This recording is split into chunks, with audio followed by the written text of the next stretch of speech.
Chers amis, bonjour.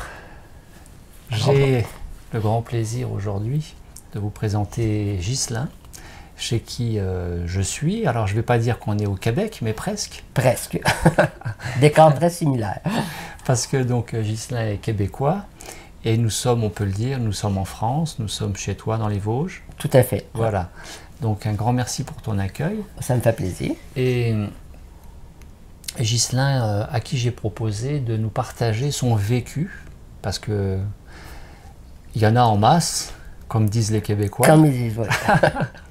Son vécu en termes de conscience orientée santé, pour pas dire guérison. Bon, mais la pleine conscience, et c'est un sujet qui te tenait à cœur depuis certainement plusieurs années. Tu disais qu'un jour tu raconterais.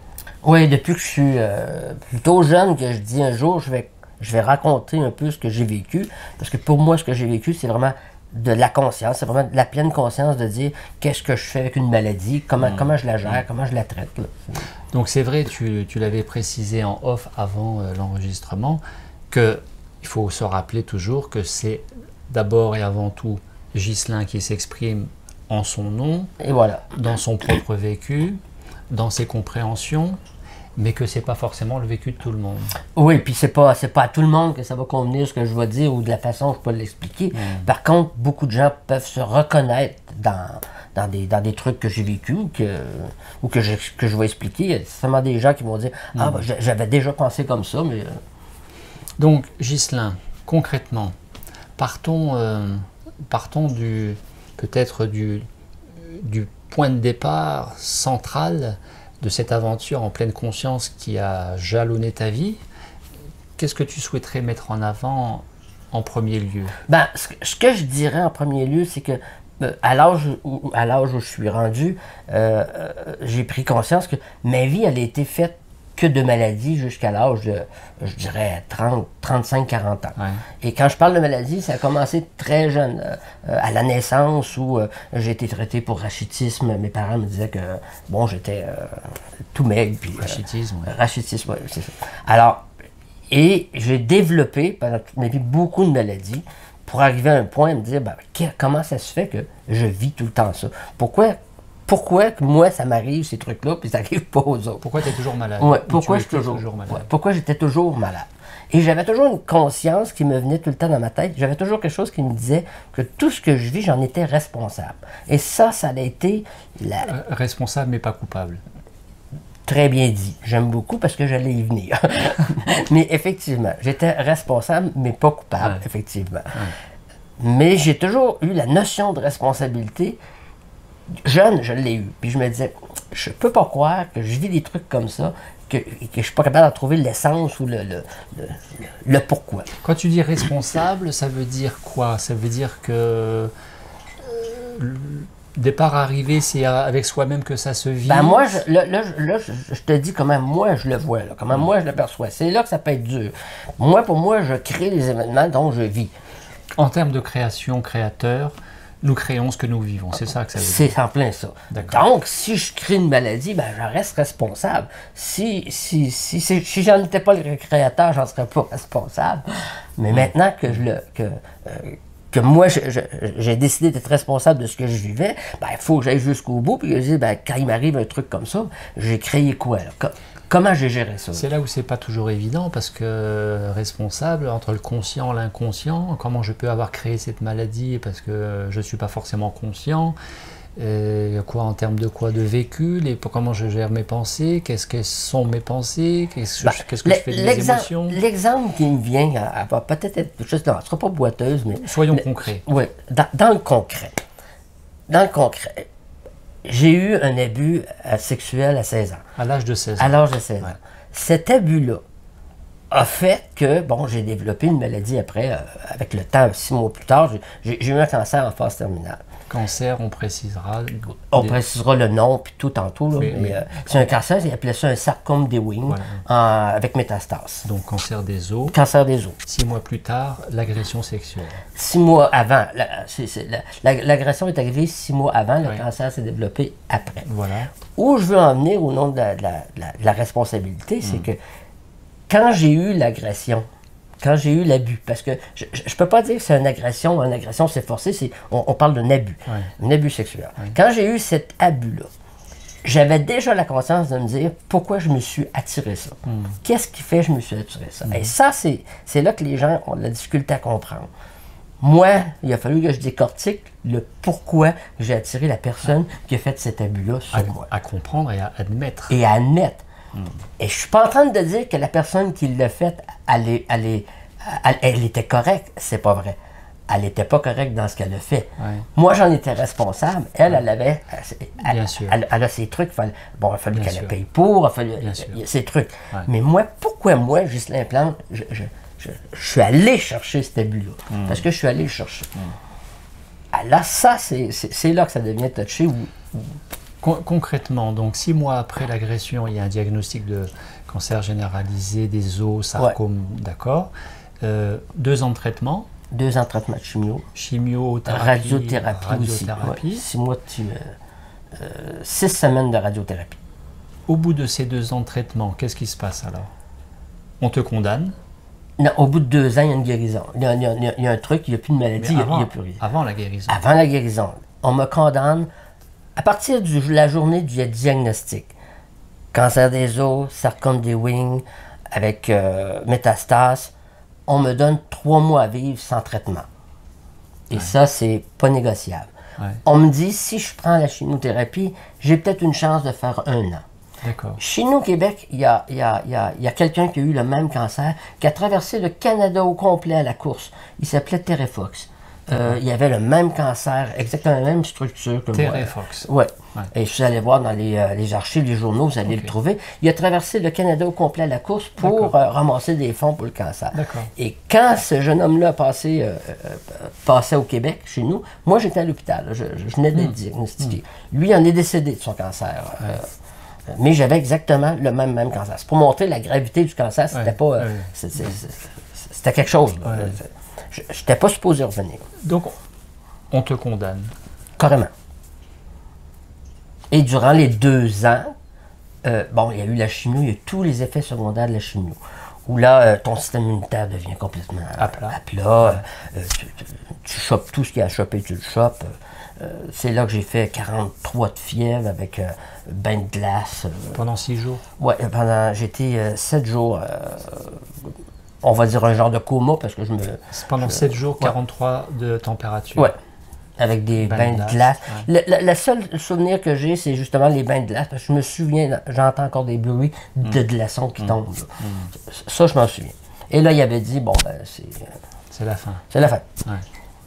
Et tu es encore là. Et je suis encore là. Qu'est-ce qui s'est passé alors? Ça, c'est la force. On va dire que c'est le mental. Bon. Il y a toutes sortes de trucs qui... j'avais décidé de pas mourir. Moi, cette fièvre-là, ça a été ma porte de sortie. Je pense que le système immunitaire, c'est comme un ordinateur. Il s'est computé, il s'est mis à 0, puis il a décidé de repartir sur une nouvelle base. Il a fait un reset. Il a fait un reset, c'est ce qu'il voulait. D'accord.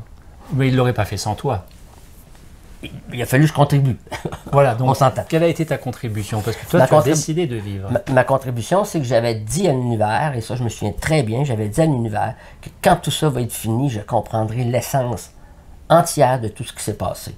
Que je me cacherai rien et que j'allais comprendre l'essence entière. Mais avant l'essence, avant la compréhension, tu as eu cette prise de conscience que si tu pouvais créer une maladie, tu pouvais aussi créer la guérison.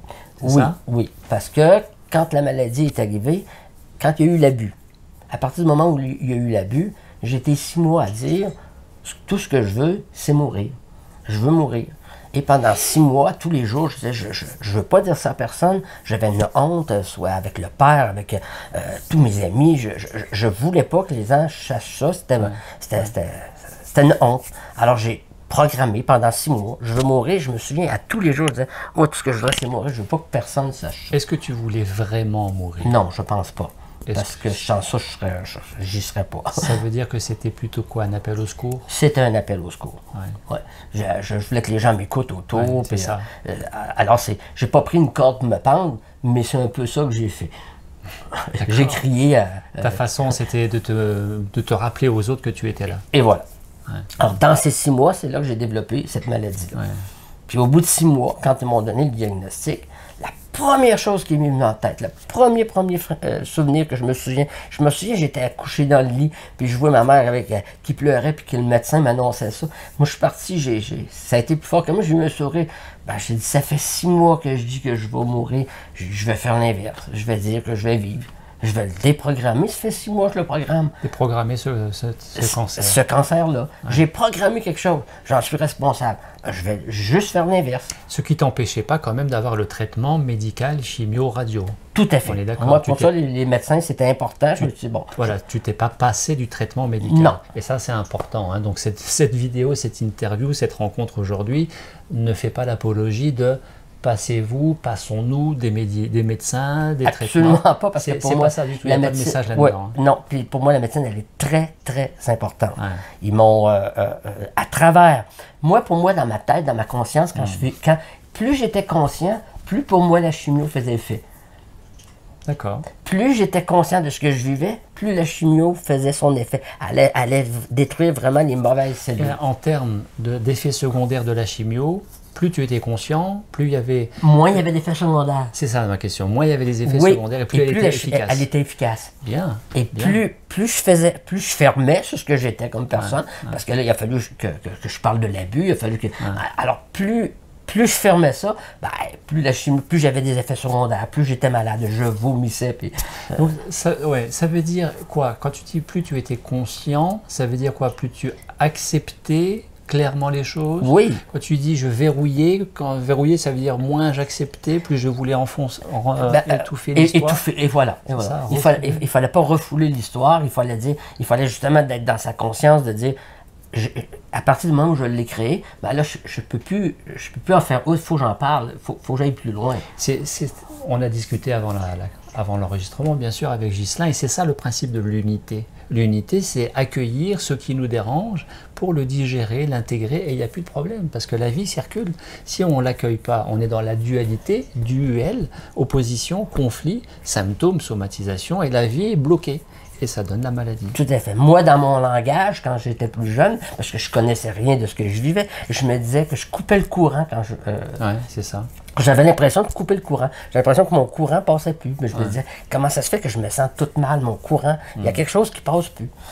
À partir du moment où je reprenais où j'étais rendu, puis je regardais vraiment les vraies affaires, les vrais trucs, je suis allé parler à mon abuseur. Tu sais, j'ai fait des trucs pour dire, bon, ben, je ne resterai pas là-dedans, je vais aller plus loin. Tu allais lui parler? Oh oui. Tu l'as connu? Oui, je l'ai très bien connu. Tu l'as retrouvé? Je l'ai retrouvé. Bon, c'est un homme qui était là en prison. Mais je suis allé jusqu'à tellement aller loin qu'à lui pardonner qu'en dernier, je riais avec lui. C'était ça ma question. Quand tu dis tu allais lui parler, c'est-à-dire tu es allé dans un esprit de vengeance? Pas du tout. Pas du tout. Je suis allé juste lui dire qu'est-ce qui m'avait fait vivre. Maintenant, ça y appartenait pas, ça m'appartenait à moi. Là, je vois, il y a l'ouverture. Ben oui. Ouais. Là, je suis allé juste lui dire, ça, là, ce que tu m'as fait, ça m'a, on va dire en Québec, ça m'a fait chier. Si tu n'avais pas agi comme ça, il faut même que jamais j'aurais vécu ça. Je suis allé lui redonner ce qui lui appartenait. Et ça, je voulais pas le garder. C'était pas dans mes vêtements, c'était pas à moi, ça. Ouais. J'ai entendu quand même le mot pardon. C'est ça? Oui, tout à fait. Oui, parce que je me suis pardonné. Le pardon ne se fait pas si tu ne te pardonnes pas à toi. C'est-à-dire, se pardonner à soi, c'est d'être capable de regarder qu'est-ce qui fait que toi, que tu as vécu ça. Tu t'es pardonné quoi? Le fait d'avoir attiré cet abus-là? Cet événement? Tout à fait, oui. D'accord. Et l'effet de se le pardonner, de le comprendre. Le pardon, c'est de comprendre. Hein, c'est pas, je m'assis, Ghislain, c'est correct. C'est pas la théorie. Non, ça marche pas comme ça. Il faut aller vérifier, parce que là, c'est tout un long processus que, bon, dans une vidéo comme ça, je pourrais pas raconter. Bien sûr. Mais pour me pardonner ça, il a fallu que je comprenne qu'est-ce que je suis allé chercher avec lui. Comment ça se fait que lui, j'ai attiré ça? Et parce que j'ai trouvé le plus dur. Le plus dur de ce que j'ai vécu là-dedans, c'est d'accepter que j'ai aimé ce qu'il m'a fait. Ah oui. Ça, je veux dire que j'en parle, j'ai encore les mots. Ah, ça, c'est une claque. Et là, tu vis ça, tu te dis, il faut que j'accepte que dans l'abus, il y a quelque chose que j'ai aimé. Ah, ça a été dur. Là, tu rentres dans tes trucs, tu dis, c'est quoi que j'ai aimé là-dedans? D'accord.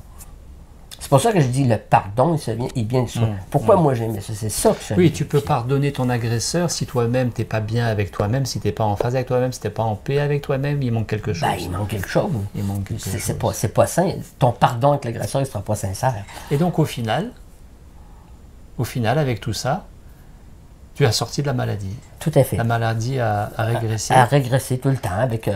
bon, il y a encore toutes sortes de trucs que je pourrais expliquer qui seraient... Mais effectivement, au bout de ligne, ça a fini que... Bon, le médecin a dit, on n'a pas compris, mais t'as comme plus rien. Il y a comme plus... Alors que tu étais en cancer généralisé, que tu étais 6 ou 7 jours dans le coma à 43 degrés de température. Il faut penser que j'avais des métastases. Là. Ils voulaient, écoutez, ils voulaient amputer. Là. J'ai refusé. Hein. Ils ont dit, parce que Terrefox, qui a couru au Canada, que je te parle, il manquait une jambe. Et il prenait comme exemple, il dit, il faut que tu fasses comme lui. D'accord. Il faut que tu... Et nous, on est obligés de t'amputer là. J'ai jamais voulu. J'ai dit, c'est pas vrai. Vous ferez pas ça. Et là, tu es en parfaite santé. Oh, oui. Donc, agression à l'âge de 16 ans. 2 ans plus tard, tu en sors de cette maladie, consécutif à l'agression. Et quelques années plus tard, tu me racontais à peu près à l'âge de 35 ans, tu découvres. Là, j'avais 16 ans. À l'âge de 28 ans à peu près, 28 ans, je découvre que j'ai un hépatite C au foie. Il s'est passé, ils ont pris une biopsie. Attendez, qu'est-ce que c'est? Ah oui, je me souviens. J'avais fait des pierres au foie. Et, des pierres, c'est des calculs. Des calculs. Des calculs. Ils ont été obligés d'opérer. Bon. Quand ils m'ont opéré, il y en avait tellement qu'ils ont été obligés d'ouvrir au lieu de faire par la paroscopie. La paro. Et en salle de réveil, quand j'étais en salle de réveil, j'ai fait une jaunisse. Un ictère hépatique. Voilà. Ben là, ils ont dit, c'est pas normal. C'est pas parce qu'il y a des pierres qui font une jaunisse, il y a autre chose. Ils ont décidé de prendre une biopsie du foie, là, ils ont vu, mais t'as une hépatite C. Alors là, je dis, attends, ça vient d'où ça? Ça vient d'où? Ils ont retrouvé dans les transfusions sanguines que j'avais eues quand j'avais été j'avais eu l'extrême-onction, j'avais eu 50 transfusions. Dans une des transfusions, il y avait un porteur, c'était un mec qui était alcoolique, qui avait l'hépatite C, qui avait donné du temps, mais dans ce temps-là, le sang n'était pas très analysé, puis bon, ils ont trouvé le porteur, tout ça. Sauf que je me ramasse à 28 ans, encore avec une maladie mortelle. Voilà. Alors là, j'étais insulté. C'est une suite de l'agression. C'est une suite, parce que je me suis rendu compte qu'il me restait encore des trucs à nettoyer par rapport à ce qui s'était passé. Et ce qui restait à nettoyer, c'était avec mon père. Alors ça c'est le gros truc qui est derrière. Là, c'était le gros truc. Là, c'était le gros truc. Puis là, je me suis dit, merde, il faut que j'y fasse face. Là, j'ai pas le choix. Il faut que je retourne vers lui parce que, bon, on avait eu des belles relations. Tout allait bien, là, tout était beau. Mais dans les faits, j'avais choisi d'aller plus loin. Fait que, alors, une hépatite C au foie, le foie, c'est de la colère. Il a fallu que je gère ma colère. J'étais vraiment colérique. C'est pas pour rien si on dit tu te fais de la bile. Oui. C'est l'émotion. C'est l'émotion, effectivement. Alors, ce que j'ai fait avec l'hépatite C, j'ai repris le même principe que j'avais quand j'ai vu. J'ai dit, c'est pas vrai. J'ai dit, je l'ai attiré. J'ai dit, il faut que je comprenne, il faut que je libère. Il faut que j'aille voir qu'est-ce qui fait que c'est là. Et là, j'ai ouvert sur des dossiers avec mon père. Encore là, ce serait long à parler là-dessus en caméra parce que c'est... Mais il y a des trucs que je suis allé ouvrir avec lui par rapport à l'abus. C'est-à-dire que tu lui as parlé? Je lui ai expliqué en détail tout l'abus que j'avais eu à 16 ans et tout. Des trucs que j'avais déjà parlé, mais c'était resté tout en surface. Alors lui, je suis allé en profondeur parce que j'avais comme l'impression qu'il y avait la clé de ce que je vivais. Et en lui disant justement ce que j'ai vécu, c'est lui qui est tombé malade. Je pense que c'est 3 semaines ou un mois après, pas plus. Il y avait un cancer en phase terminale. Chez ton père? Chez mon père, oui. Ce que toi tu avais vécu auparavant, lui le déclenche. Et le déclenche, on peut dire, parce qu'il n'accepte pas ce que tu dis. Ce que je suis en train de vivre. À l'hôpital, quand le médecin lui a dit qu'il allait mourir, qu'il avait un cancer pas de l'œsophage, du pancréas, le médecin il a dit, à mon père, il a dit, je comprends pas ce qui s'est passé avec toi, tu as dû vivre un choc émotif super fort pour que ça arrive. Mais mon père, il n'a pas accepté tout ce que je lui ai dit quand je lui ai parlé de l'abus que j'avais eu. Et c'était pas pour rien s'il ne l'acceptait pas. Et voilà. Cet abus-là, moi, a fait que mon orientation sexuelle, c'est comme, on va dire, planifié. Je lui ai annoncé, à 27 ans, Ouais. que j'allais vivre peut-être avec un homme. Et ça, il l'a tellement pas pris. Écoute, ça a été une réaction de colère. Et je me souviens, il me disait que j'allais aller en enfer. Puis il me poussait avec les doigts comme ça, puis il me poussait. J'avais un bleu, là. Puis il me disait, tu vas aller en enfer, ta vie est finie. Et quelques semaines après, c'est lui qui est tombé.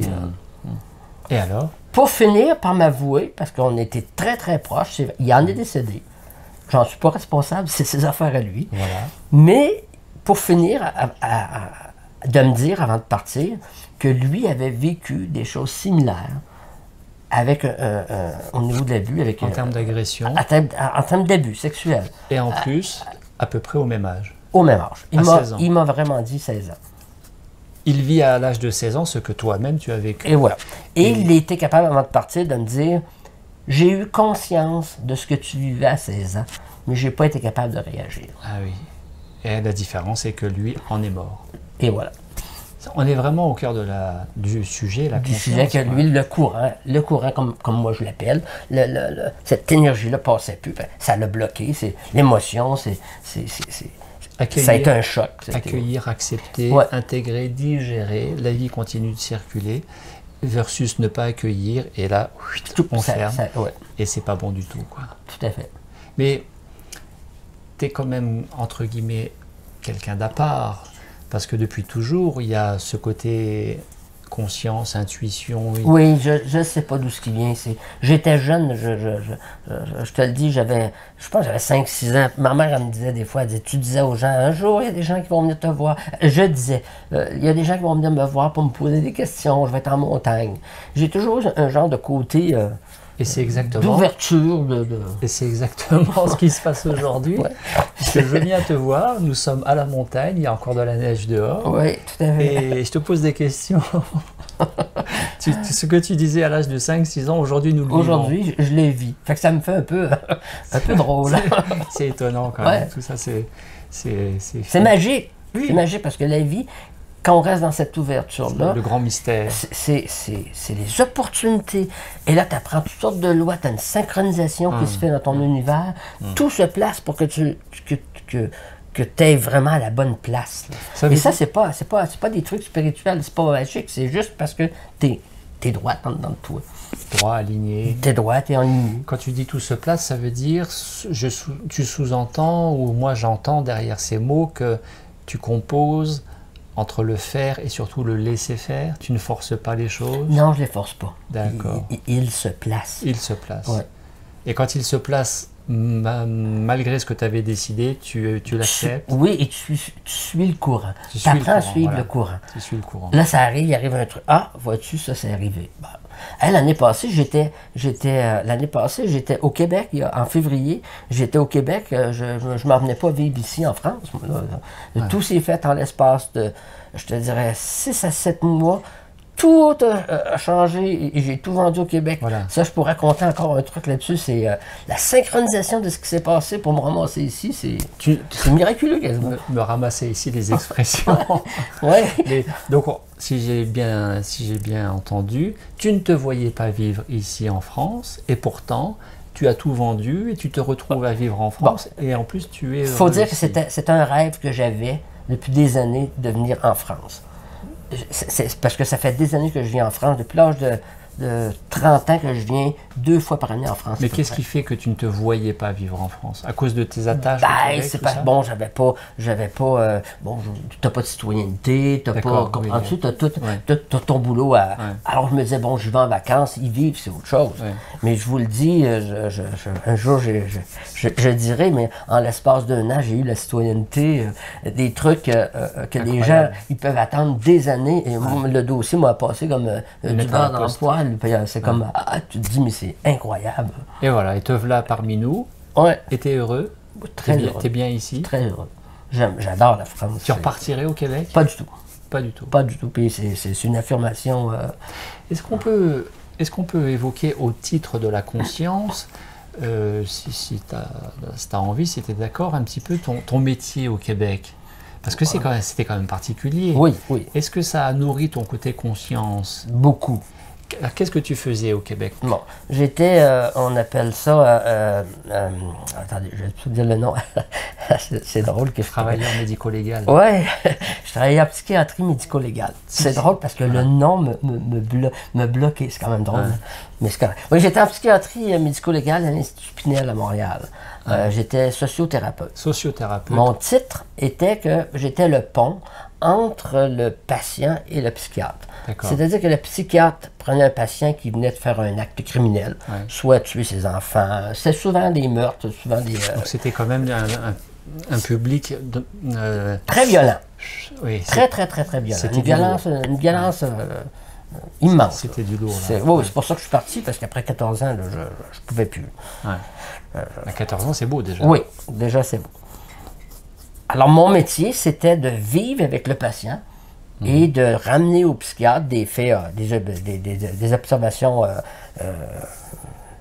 observables, mesurables, pour voir comment c'était. Est-ce que c'était de la maladie, ce qu'il avait fait? Est-ce que c'est parce qu'il était fâché? Alors, je vivais avec les patients à journée longue.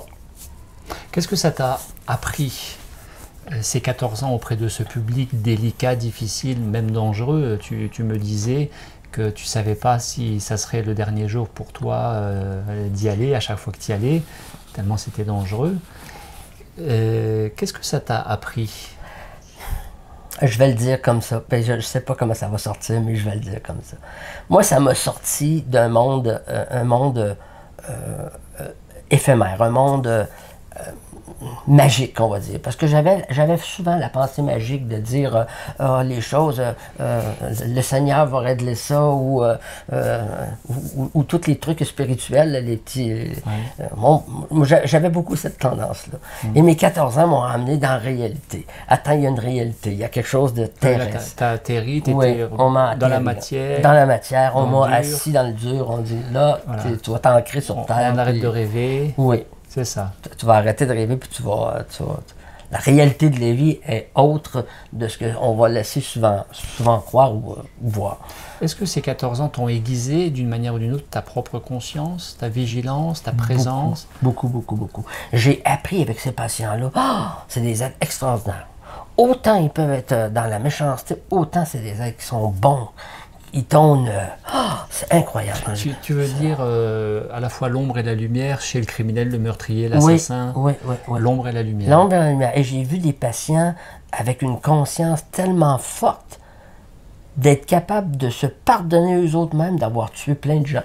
J'avais un tueur en série qui a tué je ne sais pas combien de personnes. Et d'avoir cette conscience de dire, ce que j'ai fait... je me pardonne parce que j'en ai compris l'essence, j'en ai compris pourquoi. Je n'irai pas dans le chemin aujourd'hui, je n'irai pas nulle part parce que je peux être dangereux, mais j'en ai compris l'essence. Ces gens-là, c'est des gens comme nous autres, sauf qu'on fait des actes beaucoup plus... Nous, on a des petites colères, eux autres, les colères étaient un petit peu plus grosses. C'est le passage à l'acte irréversible. Mais ça m'a ramené à dire... Wow, la conscience, c'est fort. Et ce que ça m'a ramené le plus, c'est de ramener justement à tout part d'ici, tout part de là. C'est quoi la petite voix intérieure qui te parle? C'est quoi là? C'est le cœur. C'est le cœur. Tout part de là. Le cœur et l'âme. On parle du cœur, mais pour moi, le cœur et l'âme sont comme une boule. Qu'est-ce qui fait que... parce que si on écoute, on entend. Et qu'est-ce qui fait qu'il y a des gens qui vont écouter plus que d'autres? Et ça, eux autres, ils m'ont amené à cette partie-là parce que j'ai eu des patients qui étaient extraordinaires. Autant qu'il y en a qui étaient... ça soit irréversible. Mais autant il y en a, c'est... Alors, ces années-là m'ont ramené justement à me poser, à être capable d'aller avec tout le monde. Moi, je peux rencontrer n'importe quelle personne, qu'elle soit riche, pauvre, ou dans quelques conditions que ce soit, je vais la prendre comme elle est. Je vais voir par rapport à ce qu'elle ressent, par rapport à ce qu'elle est. C'est quoi son écoute par rapport à elle-même? Et il y a des gens qui peuvent t'apprendre de toute beauté ce qu'ils peuvent t'apprendre. C'est vraiment extraordinaire. En tout cas, ce que tu nous racontes, c'est extrêmement riche. C'est concret, c'est vivant, c'est du vécu. Une fois encore, un grand merci à toi. Est-ce que tu souhaitais évoquer quelque chose qu'on n'avait pas encore? Non, je pense que mon essence est pas mal... j'ai pas mal dit ce que je voulais dire. La seule chose que je dis, c'est que cette rencontre-là aujourd'hui, dans l'instant présent, dans ce que je ressens, ça fait longtemps que j'ai le goût, je t'avais parlé, j'ai le goût un jour d'écrire un livre. Et peut-être que je mettrai des choses en marche parce que j'ai beaucoup de choses à dire. Parce que dans un contexte d'une demi-heure comme ça, il y a tellement de trucs. C'est un témoignage. C'est un témoignage. Un témoignage Voilà. à chaud comme ça. Tout à fait. En résumé, pour toi, la pleine conscience, puisque c'est le titre de cette rencontre aujourd'hui avec toi, pleine conscience pour toi, au travers de ton vécu, tu résumerais ça comment? Moi, la pleine conscience la pleine conscience, je remettrais ça entre être capable d'écouter ce que le fond de son cœur, le fond de son âme te dit, puis de prendre la responsabilité de faire ce qui va avec. Ok. Voilà. Parce que de l'écouter puis de faire ce qui va avec, c'est beaucoup d'ajustements au début. Mais quand tu as découvert cette façon de fonctionner, la vie devient magique. Pour écouter, il faut savoir entendre. Ouais. Et pour faire, il faut savoir l'accepter. Ouais, tout à fait. Il y a des... Voilà. Il y a toutes sortes de trucs, ouais, effectivement. Bon. Ben, je te remercie beaucoup. Ça m'a fait plaisir de partager ça avec vous. Puis, Moi, je resterai bien encore des heures avec toi parce que c'est passionnant. on aura peut-être la chance de se revoir. Why not? Merci, un grand merci. Ça fait Ghislain. plaisir. Merci à vous Merci à tous. et à bientôt. Au revoir.